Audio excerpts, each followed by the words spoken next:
What's up? Welcome back to Nowstalgia. Dave here with a review of Tokyo Vice Season 2. I'm going to talk about the full season on Max. It might be the series finale as well, unfortunately. I'm very worried about this show continuing, and I'm worried about it because I love Tokyo Vice. I think this is going to go down as one of the more underrated shows in recent memory.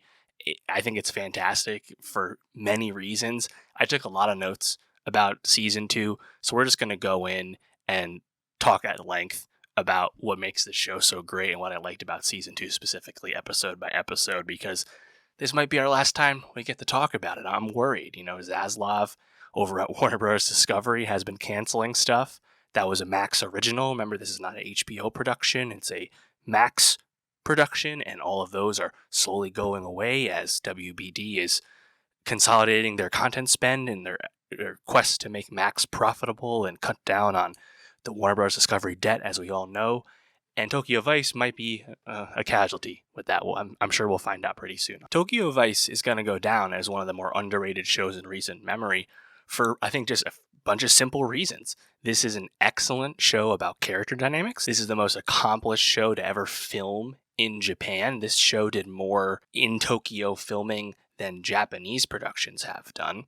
There's just so much care with this setting, and because it's a show that is not fixated on giving you this pulpy drama, but it's really just about characters interacting in society and putting us in a time and a place, late 90s Tokyo. I love Tokyo Vice Season 2, and I would love for this show to continue. I'm worried about it continuing, but Tokyo Vice Season 2 to me is a step up from Season 1, having seen the full season at this point. This show has just amazing character growth and character development, and frankly, every character in Season 2 that we've come to know was built up and had fulfilling arcs and plot payoff in Season 2, whether it was Jake or Sato or Katagiri or smaller characters that are part of the larger ensemble like Imi. Like, there was just so much satisfying stuff going on in Tokyo Vice Season 2, and on top of the stuff that makes the show so great already, which is its 90s period setting, the fact that it actually got to film in Tokyo. 70% of the show was actually filmed in Japan, which is fantastic. There's just so much to like about it,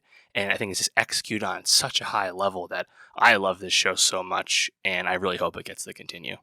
And I think with Season 2, Sato is the MVP. What's been great about Tokyo Vice through both seasons was that this was never about a white savior narrative or a white interloper or a white foreigner, even though we have two white expat characters as part of the ensemble. Of course, Jake and Samantha, played by Ansel, Elgort, and Rachel Keller. They are part of the show and are effective, strong characters on the show, but they're just part of the show, part of the society.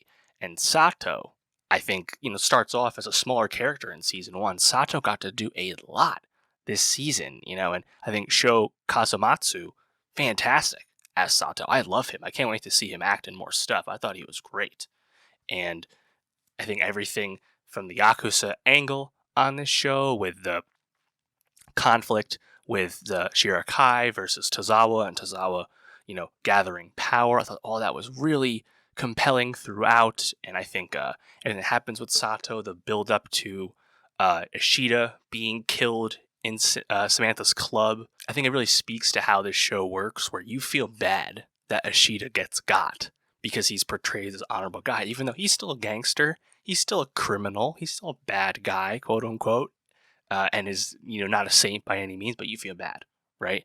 And I just think like this show does such a good job at really getting you to invest in different angles with the story.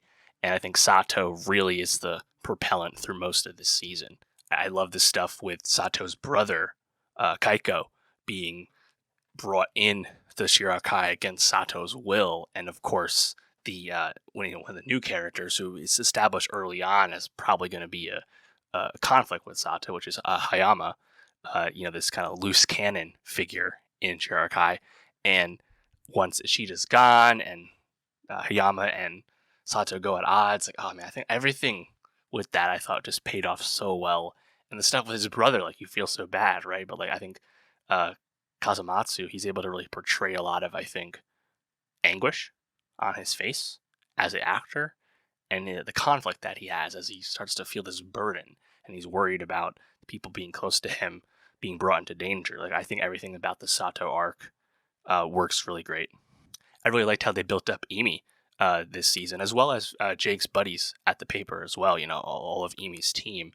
But her personal life with the other journalist that she's trying to date, and her brother who is mentally unwell, and everything with that, I thought was done pretty good. Episode 3, I think, has one of my favorite moments I've seen in a long time on TV, which was just watching Sato and some of the other Chirakai guys, Hayama, Kaiko, singing Backstreet Boys. Everybody's back. Backstreet's back. It just, I love that period setting. I love the genuine enthusiasm about hearing that song in the moment. But it's also awesome follow-up to that scene in the car between Jake and Sato in season 1, where they have an argument about what I want it that way means, specifically what that way means. Like, the fact that we got 2 Backstreet Boys scenes on this show, I will be very thankful for the rest of my life. I really liked how this show felt even bigger and more expansive with its plot, with its narrative this season. You have the embassy angle, the U.S. government angle that obviously Jake's colleague gets pretty close with. We come to learn about the FBI towards the back half of this season. Of course, you have everything with the Tokyo police. You have various Yakuza characters and factions. It just feels really fully formed and fully alive. And I think the fact that you get to really film in the heart of Tokyo, which has been a notorious place to film even for Japanese productions. They are the first production ever to film in the Akasaka neighborhood in Tokyo. That's where Ashita gets killed. That's where they filmed that. That's never been done before by any production. And you can read about the painstaking detail and effort that this show put in to pulling this off and filming 70% of the show in Japan. In terms of the cultural sensitivities, how you have to go about things in a place that has not traditionally been as welcoming to film productions, let alone foreign productions. And that's also the reason why I feel like Zaslav is canceling this shit, because they have to spend more money on the location team and just the production in general than they would on other shows, including other shows filmed overseas, because filming in Japan is a lot different than filming in Korea or filming in England or Canada, right? So I'm just happy that it paid off and it shows. Just kind of bouncing around here. Like, I love the stuff with Tozawa's wife as we start to learn more about her and her relation to Tozawa and how she kind of built him up as the villain that he became on the show, the 2-season villain at that, and then how she plays into the conclusion of the series as well. I mean, I love that stuff and the kind of dichotomy of the Kansai street thug that Tozawa was versus the more honorable Yakuza people, the more traditionalist types. And that's why Ashita always valued Sato over Hayama once he came to see that difference, I love all that stuff because this is a show, again, that seemed to really treat the tradition and the cultural dynamics of, especially that time, how the rituals of general Japanese life, and especially the Yakuza's rituals, right? Like, it comes across as so, I think, detailed, because it's clearly done for accuracy, done with a care in mind. I mean, in general, I think Tozawa was an amazing villain, right? Because for so long he felt so untouchable, and it was just kind of great to watch this kind of modernizing gangster villain, right? This is a very familiar story, I think, to anyone when they've watched any kind of media about organized crime, right? It's very popular in mafia stuff as well. But Tozawa being this businessman type trying to take the Yakuza into the future as the police will become less tolerant with the old ways of how the Yakuza did business. And having that and him feeling so untouchable, but also having that aesthetic down, right? His right-hand man with the black glasses and the slick back hair. That guy looks like an amazing goon. I loved watching that dude. I was really happy that he got to have a brief moment where Katagiri arrests him in the hotel room when they set him up. I thought that was great because, man, that guy just smolders so cool, But Izawa too, he was villainous, right? And you have his mistress and his mistress getting involved with Jake. I loved all the drama with it because I feel like it's all just paid off so well. Nothing felt cheap about this show. Everything was earned. Very satisfying watching Sato kill Hayama in the bath and having the rest of the Shirakai drown him. I was a bit let down watching Shirakai kind of get almost completely wiped out in that one moment where almost all of them get killed by Tozawa's hitmen. Episode 7, Jake goes home to Missouri, I believe is where he's from, and we see his family, right? And I was kind of dreading that for a long time, like as it was happening. I was like, I want Jake in Japan. I don't care about his personal life because like that's not what you're into with the Jake character, right? You want to see him interacting with everything else, and that kind of side stuff. I was like, oh, this is kind of killing me. I don't really care about his parents and his sister might have some problems, but like that's not what we're into here. Let's get back to reality. And I was actually kind of happy that there's some good conversations between Jake and his dad. It works. And then from the plot, it's quite convenient, I guess you could say. But him going to Minneapolis and they kind of revealing the corruption and insight into how Tozawa was able to basically come back from the dead and defeat liver disease. And once the journalistic tension starts to pick up, it becomes a great journalism show as well, where Jake and Emi and his boys at the paper, they start to uncover scoops and piece things together, and it gets really thrilling because for a while you're kind of in the dark about how Tozawa has been moving, even though you're still buying it because it's so convincing. I enjoyed one of the new characters, Katagiri's partner, the deputy, who gets reassigned at the end. I think she gets to kind of wrap up her story pretty well in the finale when they raid the boat. I enjoyed her. I enjoyed the stuff at Sam's club before, obviously, everything goes to shit when Ishida gets killed.